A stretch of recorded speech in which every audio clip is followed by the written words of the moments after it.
Hoje eu quero ministrar com você uma palavra que está lá em Lucas capítulo 12, versículo 35. Lucas capítulo 12, versículo 35. Gente, eu estou com uma dificuldade lá em casa, que eu coloquei as roupas para lavar e não seca. Aí ora por mim, eu falei, Senhor, eu quero comprar uma lava e seca. Mas é caro, Jesus. Quem tem uma lava e seca aí? Irmão, são poucos, meu irmão, vamos orar para Deus nos dar uma lava e seca. Aí eu falei com o irmão ali, vamos levar na lavanderia. Porque a gente tem que, assim, não dá, a gente lavou a roupa na quinta, tá molhada ainda. Então, gente, tá difícil, acho que você também vai passar por essa experiência comigo. Tem alguém que lavou roupa e não seca lá? Meu Deus, então você faz parte do sofrimento. Tem que lavar de novo, porque depois você sai com aquele cheiro de asa, não fica bem, né? Eu falei, Senhor, me dá condição, libera mais limite no cartão para a gente comprar uma lava e seca, Senhor Jesus. Aí os invejosos falam assim, mas a lava e seca encolhe roupa. É bom mesmo, porque a gente precisa emagrecer. Encolhe, coloca ali, né? E vai embora. Então vamos orar para Deus nos dar uma lava e seca, uma Brastemp, assim, de 20 quilos. Precisamos também, filho. Vamos dobrar o joelho aí e falar, Deus, dá uma lava e seca. Lucas capítulo 12, versículo 35. As escrituras dizem assim na versão NVI, tá? Estejam prontos para servir e conservem acesas as suas candeias, como aqueles que esperam seu senhor voltar de um banquete de casamento, para que, quando ele chegar e bater, possam abrir-lhes a porta imediatamente. Felizes os servos cujo senhor os encontrar vigiando quando voltar. Eu lhes afirmo que ele se vestirá para servir, fará que se reclinem à mesa e virá servi-los. 38. Mesmo que ele chegue de noite ou de madrugada. Olha isso aqui, gente.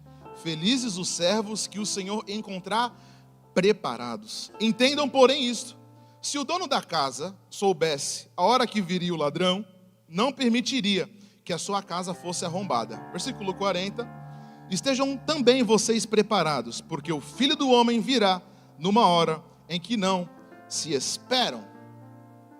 Lucas capítulo 12 é um dos capítulos mais interessantes, principalmente a partir do versículo 35, porque você vai ler os versículos e você vai perceber que existe umas palavras chamadas banquete, mesa, expectativa.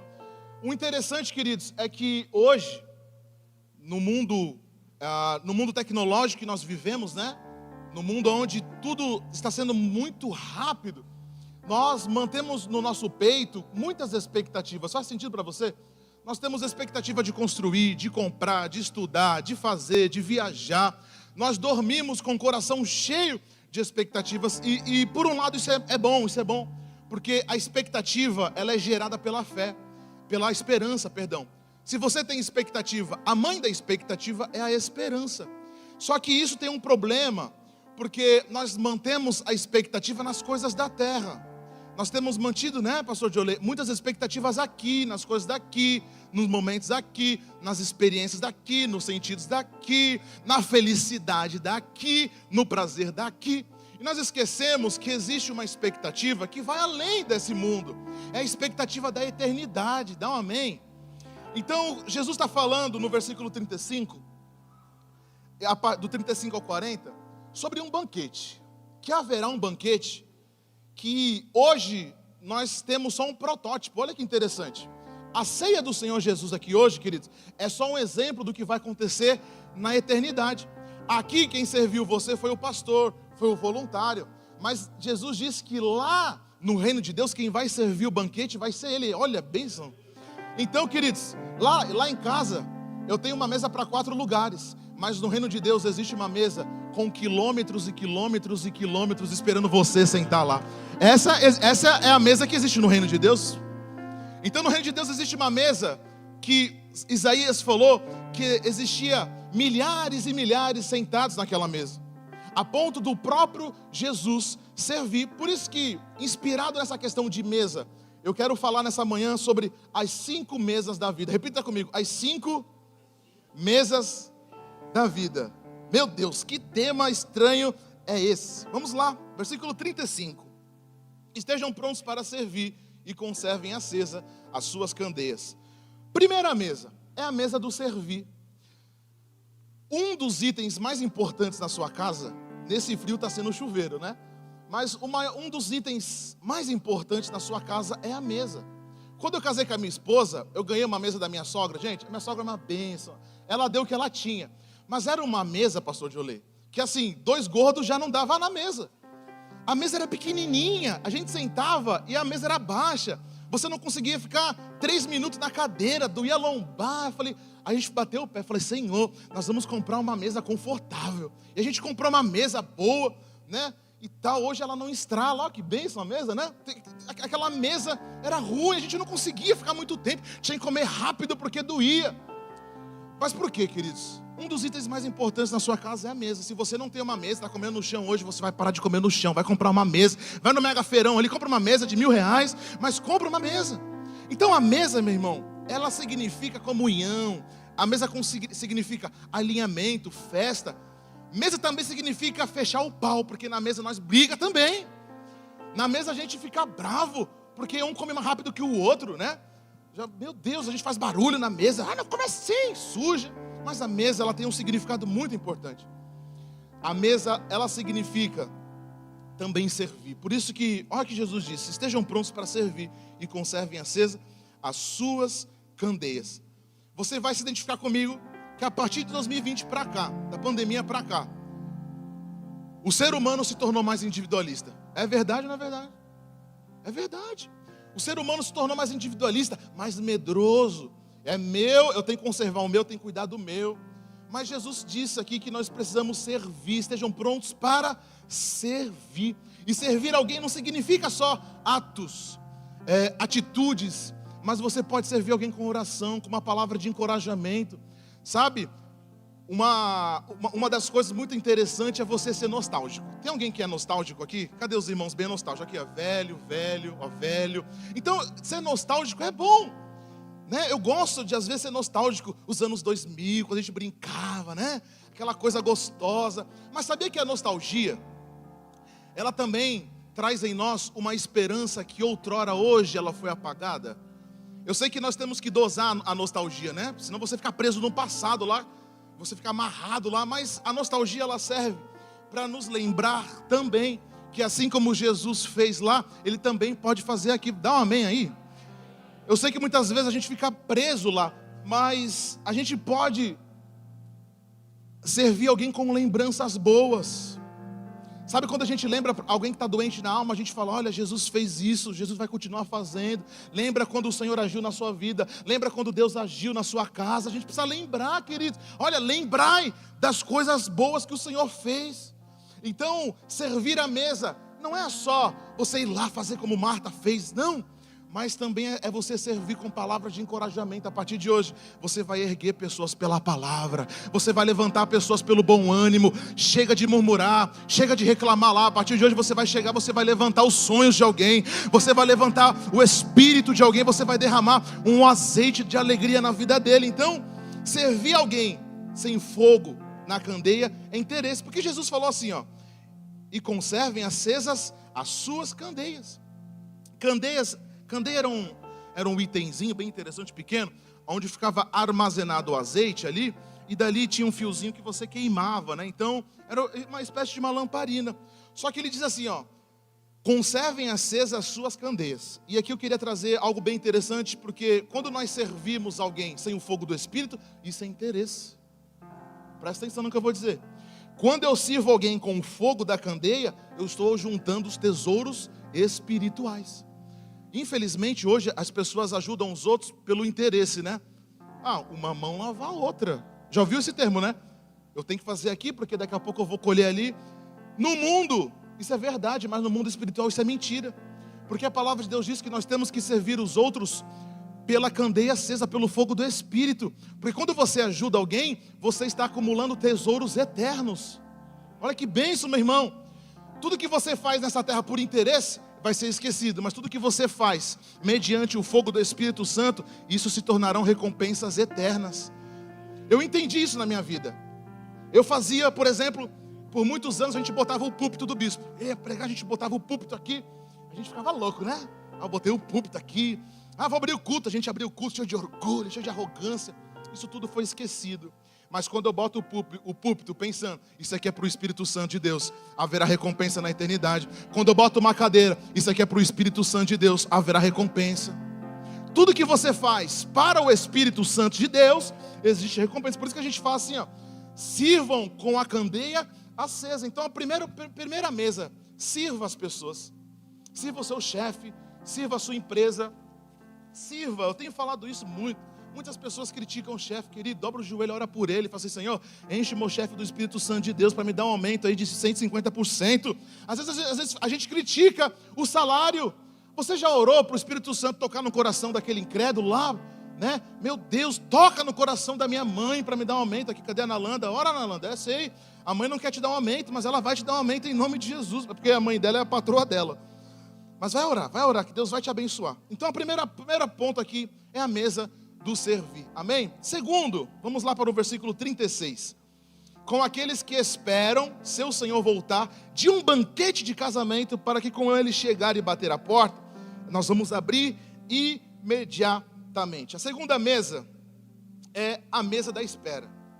Meu Deus, pastor, eu tenho dificuldade de esperar.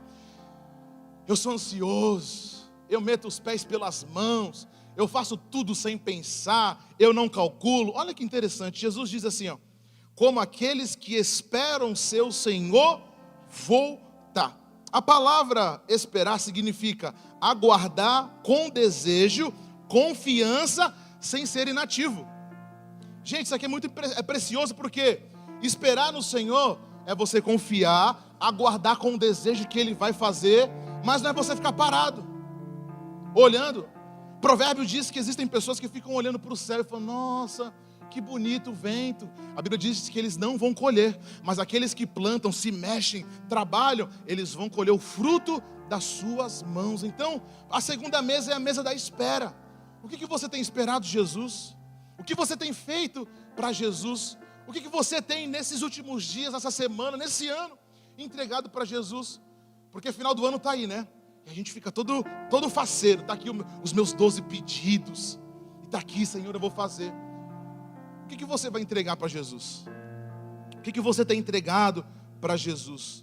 Porque muitos querem o que o Senhor Jesus quer. Oh, obrigado, varão. Então muitos querem ficar na mesa da espera, mas infelizmente não têm esperado. E por isso os planos do Senhor na vida deles não têm acontecido.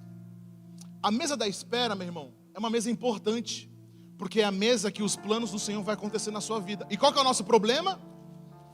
Como a gente não vê as coisas acontecerem, esse é o nosso problema. A gente fica angustiado, e aí a gente começa a fazer um monte de coisa, e a gente vai para lá, e vem para cá, e trabalha numa coisa, e trabalha em outra, e faz ali, e faz aqui. E a gente esquece que nós temos que esperar no Senhor. Olha que interessante, porque quando eu me mexo sem autorização de Deus, eu vou me frustrar. Já aconteceu isso na sua vida? Deus mandou você esperar, fica ali. Aí você fica se coçando, né? Ai, está muito parado aqui. Ai, eu preciso de uma confusão. Eu tenho que fazer alguma coisa e tal. E aí você vai, faz as coisas erradas, e o Senhor passa, a bênção do Senhor vai embora. Porque você não esperou. Então, como aqueles que esperam o seu Senhor voltar de um banquete, e ele diz lá no versículo, na partezinha final, abrir a porta imediatamente. Qual que é o problema da geração de hoje? É uma geração inquieta. Você é uma pessoa inquieta.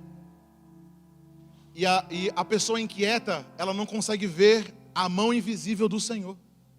Sabia disso? Porque a pessoa inquieta, ela não consegue observar os tempos. Ela não consegue observar as estações. Ele está tão na correria, ele está tão frenético, que ele não consegue enxergar o agir de Deus, a mão invisível do Senhor, o Espírito Santo agindo. Por isso que quando ele sai da mesa da espera, o que vem para ele? Escassez, miséria, doença, tristeza, choro, porque não esperou no Senhor. Não tem. Eu vou te perguntar, você está na mesa da espera hoje? Qual mesa você está? Você está na mesa da correria? Você está na mesa de ser frenético? Está na mesa dos seus sonhos? Ou está na mesa de espera? Porque o versículo 36 ele deixa bem claro: existem aqueles que vão esperar no Senhor. Então Deus vai preparar a primeira mesa. Qual que foi a primeira mesa? É a mesa do servir. E qual que é a segunda mesa que o Senhor Jesus prepara para nós? É a mesa da espera. Queridos, muitas coisas na vida, ela passa pelo refino da espera. Tem que esperar as águas acalmarem, tem que esperar a poeira baixar, tem que esperar, por mais que você não queira, tem que esperar o anjo do Senhor trazer a bênção para você, tem que esperar. Muitas vezes a gente fica agoniado, né? Tem que arrumar um namorado, um marido. Meu irmão, espera no Senhor, ora ao Senhor, fala: Senhor, eu quero esperar o melhor da terra, não me dá os cacarecos, o resto, não me dá os lixos, Senhor, me dá aquilo que é bom. Faz sentido para você? Ai, Senhor, eu quero comprar um carro. A gente fica agoniado, né? Mano, compra carro e vai.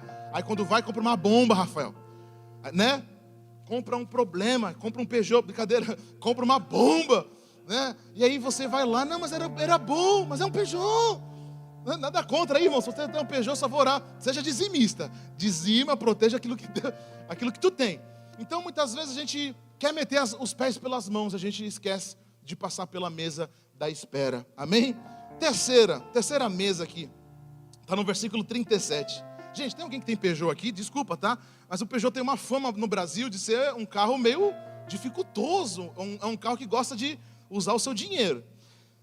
37. A única pessoa que gosta de Peugeot é o pastor Roger. Nunca vi para gostar de Peugeot. Teve uns 37 Peugeot na vida. Versículo 37. Felizes os servos cujo Senhor os encontrar vigiando. Olha o versículo 37. Bota para nós, Ana. Quando voltar, eu lhes afirmo que ele se vestirá para servir, fará que se reclinem à mesa e virá servi-los. Olha que interessante. Os encontrar vigiando. Grava aquela palavra. Terceira mesa é a mesa da vigilância.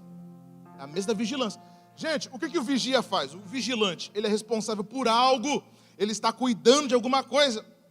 O vigia, ele foi encarregado de cuidar de alguma coisa de outra pessoa. Sabe aquele...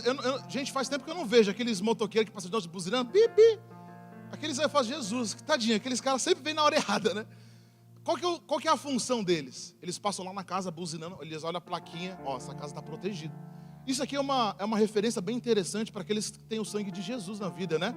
Quem tem o sangue do Senhor, o anjo do Senhor, o vigia do Senhor, ele guarda a casa dos filhos de Deus. Dá um amém aí. Meu irmão, na porta da minha casa, do meu apartamento, existe o sangue do Senhor, e todas as vezes que o diabo passa lá, ele olha, e o vigia do Senhor não deixa ele entrar. A doença não entra na minha casa, porque a minha casa está guardada pelo sangue do vigia. Então, encontrar vigiando. A pergunta que eu faço é: vigiar o quê? O que eu tenho que guardar, pastor? Vamos lá, Provérbios capítulo 4, versículo 23. Provérbios 4, 23 diz assim: acima de tudo, guarde o seu coração, pois dele depende toda a vida. Olha que interessante, que coisa maravilhosa a palavra de Deus, né? Qual que é o seu propósito, a sua meta, o seu objetivo? Guardar o seu coração. Pastor Júnior, guardar do quê? Guardar das má línguas, guardar da tristeza, guardar da solidão, guardar do rancor, guardar dos pecados carnais. Você tem que guardar o seu coração, guarda os seus olhos, porque a Bíblia diz: acima de tudo, gente, você tem que guardar o seu coração. O seu propósito é guardar o seu coração para tudo aquilo que queira afastar você dos cuidados do Senhor Jesus. A partir de hoje você vai firmar um compromisso com o Senhor aqui. Você vai começar a guardar o seu coração de tudo aquilo que queira afastar você dos cuidados do Senhor. O Senhor é um pai que cuida, é um pai que zela, é um pai que ama. Mas às vezes a gente faz tanta besteira, a gente faz tanta coisa, que a gente vai se afastando dos cuidados de Deus. A gente vai se afastando da bondade de Deus. A gente vai se afastando, então a gente tem que guardar o nosso coração das línguas felinas. O que é língua felina? Na cultura judaica, isso significa Lashon Hará.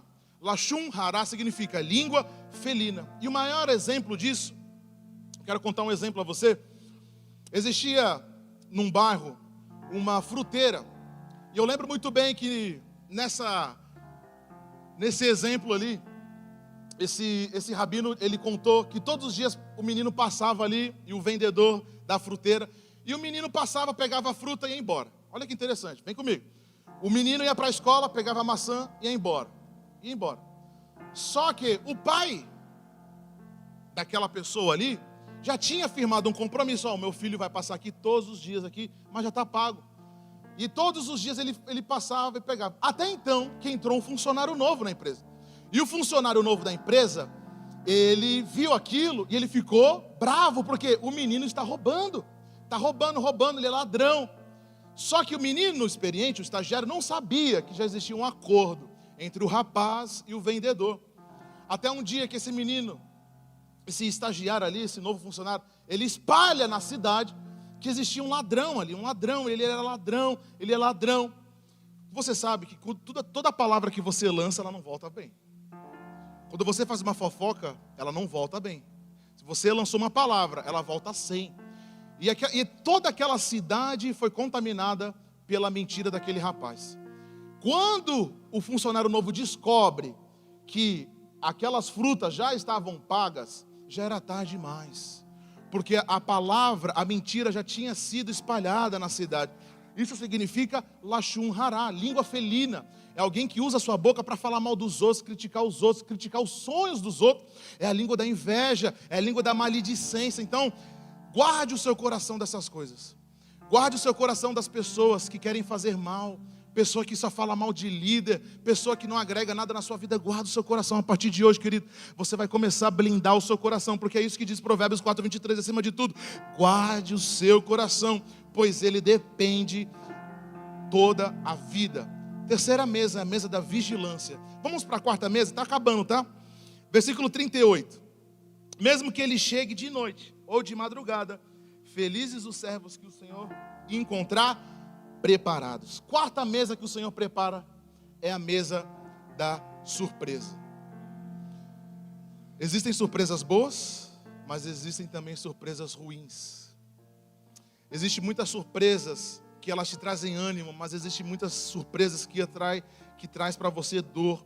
Então, quando é uma surpresa positiva, nós adoramos.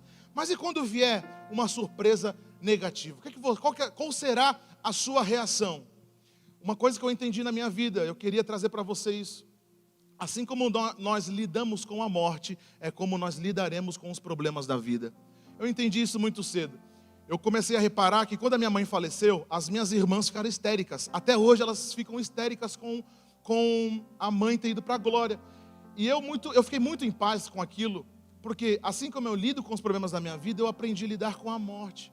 Então, o que eu quero dizer para você é o seguinte: a partir de hoje, comece a trabalhar no seu coração, a superar as surpresas ruins que virá na sua vida.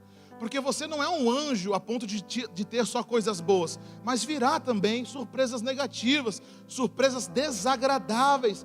Na mesa do Senhor também existem surpresas boas, surpresas maravilhosas, mas também existem surpresas que vão gerar incômodo. Mas olha o que o texto diz, olha, grave bem. Felizes os servos que o Senhor encontrar preparados. Então, além da surpresa, nós temos que estar preparados. E olha que o texto diz: quem são os preparados? Quem são primeiro os despreparados? Aqueles que por não conhecerem o amor de Deus, o tratam como chefe malvado e se perdem pelo caminho. Todas as pessoas que se afastam do Senhor Jesus, eles olham para Deus como malvadão, como o justiceiro, o cara que quer trazer uma doença na minha vida, o cara que quer me prejudicar pelos meus pecados. Todas as pessoas que olham para Deus assim, algo certo vai acontecer. Elas vão cair, elas vão naufragar na fé. Essas são as pessoas despreparadas. Mas quem são, pastor Júnior, as pessoas preparadas? Aqui que está. São aqueles que, por saberem que Ele nos amou primeiro, eles entregaram de verdade a sua vida aos cuidados do Senhor. Dá um amém aqui. Então, quem são os despreparados? Que olham para Deus e falam: Ele não me ama, Ele só quer me lascar, só quer me prejudicar, Ele só quer me punir pelos meus pecados. Essas pessoas estão despreparadas, elas não estão qualificadas para herdar a salvação. Mas existem aqueles que estão preparados. Eles falam assim: o Senhor me amou e por isso eu vou me entregar para Ele, porque não foi eu que amei Ele, mas Ele me amou primeiro. Dá um glória a Deus aí, querido.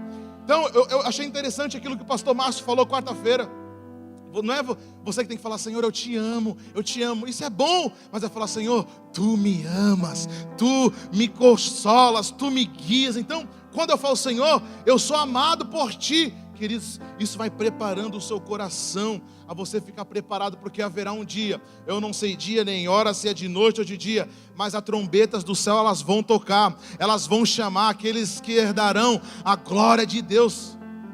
Então, às vezes a gente fica na expectativa, né? Qual que será a expectativa dos próximos anos? Não estou nem aí. A minha expectativa é, a trombeta vai tocar e eu preciso ouvir essa trombeta, porque essa trombeta é o sinal que Deus veio buscar os filhos. Ai, pastor, eu tenho medo. Meu irmão, não precisa ter medo, porque o arrebatamento da igreja é a conclusão de um tempo para iniciar um outro tempo, porque o homem é eterno, nós somos eternos. Nós sairemos desse estágio da história e nós vamos para um estágio da eternidade, amém? Então a quarta mesa é a mesa da surpresa. Cara, o que é isso, Calmon? Já está aqui de novo. Meu Deus. Quinta, vamos lá. Mesa da fé, é a quinta mesa, é a última. Versículo 40. Estejam também vocês preparados, porque o Filho do Homem virá numa hora em que não esperam. Para concluir todas as mesas, e a mais importante para mim é a mesa da fé. Se você não estiver assentado na mesa da fé, as outras mesas são em vão. Porque olha o que está escrito lá em Hebreus capítulo 11, versículo 6. Sem fé é impossível agradar a Deus, pois quem dele se aproxima precisa crer que ele existe e que recompensa aqueles que buscam. Deixa eu falar uma coisa para você.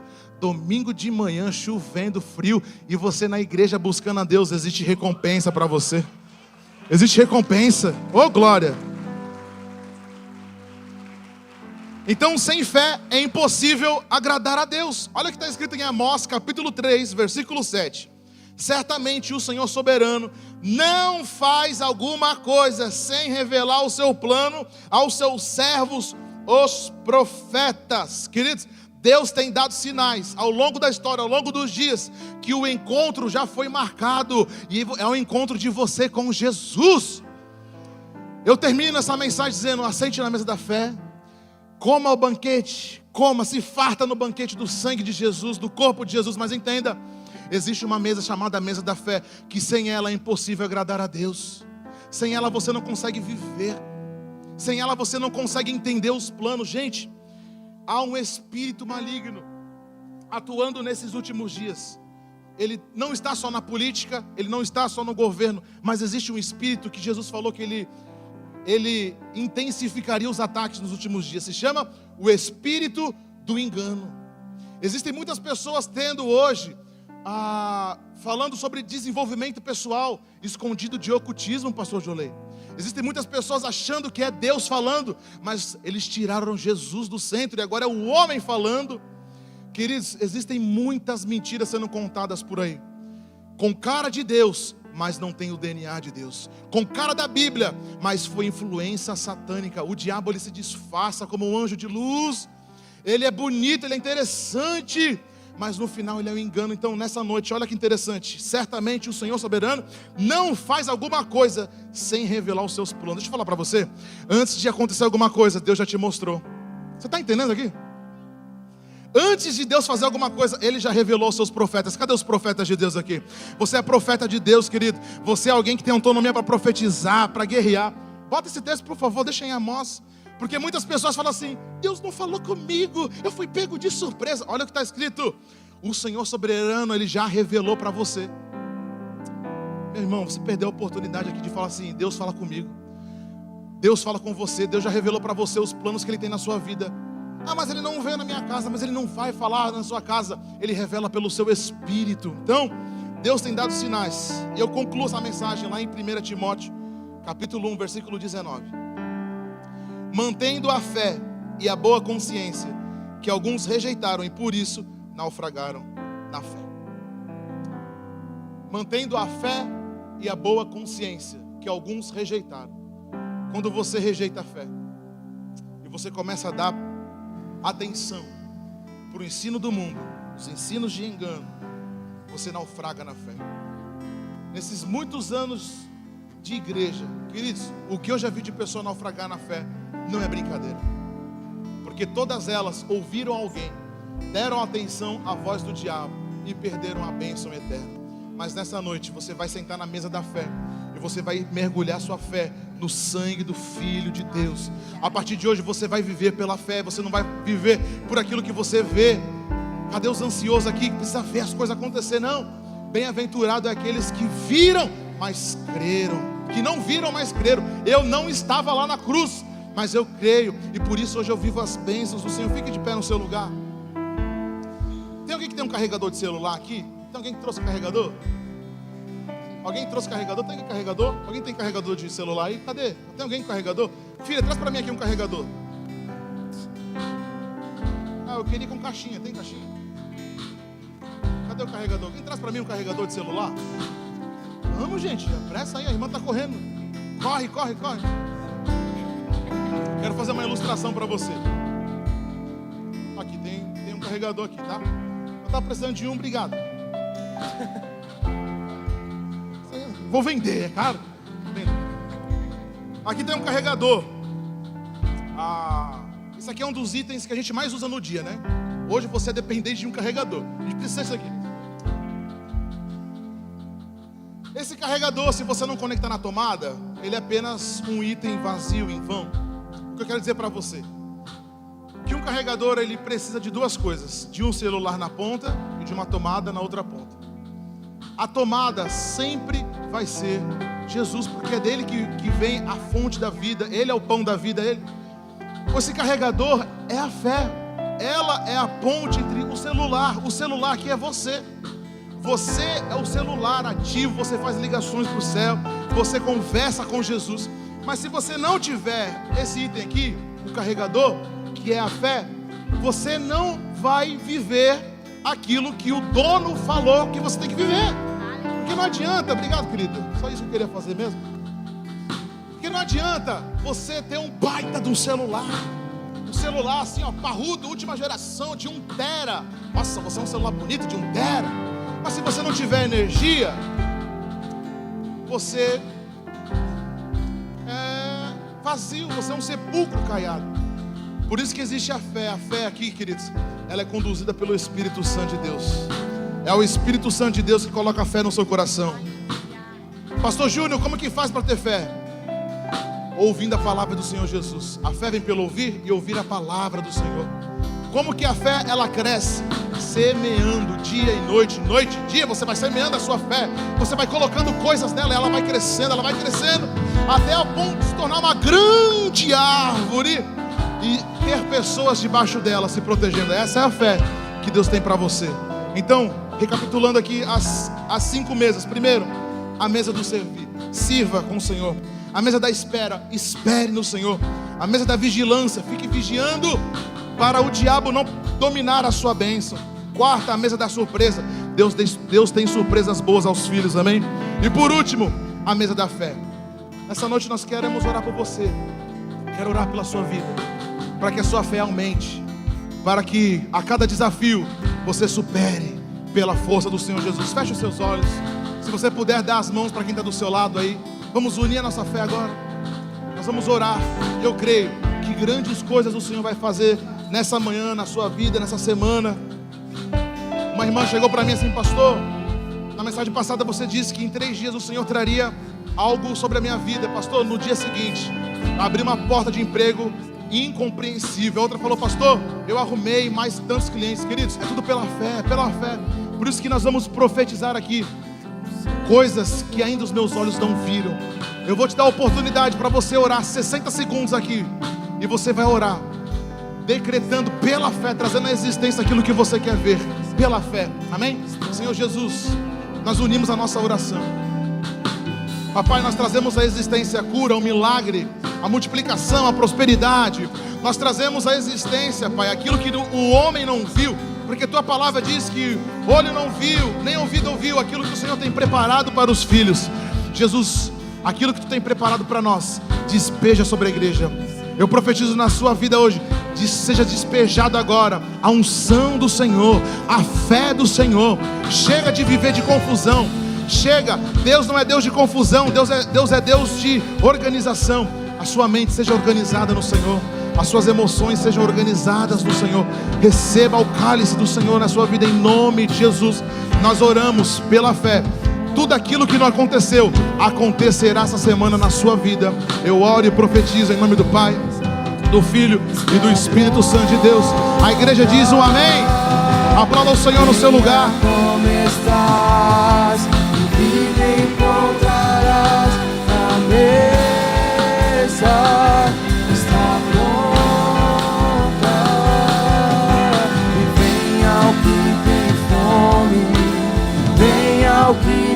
presente, a mesa está pronta. Amém? Glória a Deus, sente no seu lugar.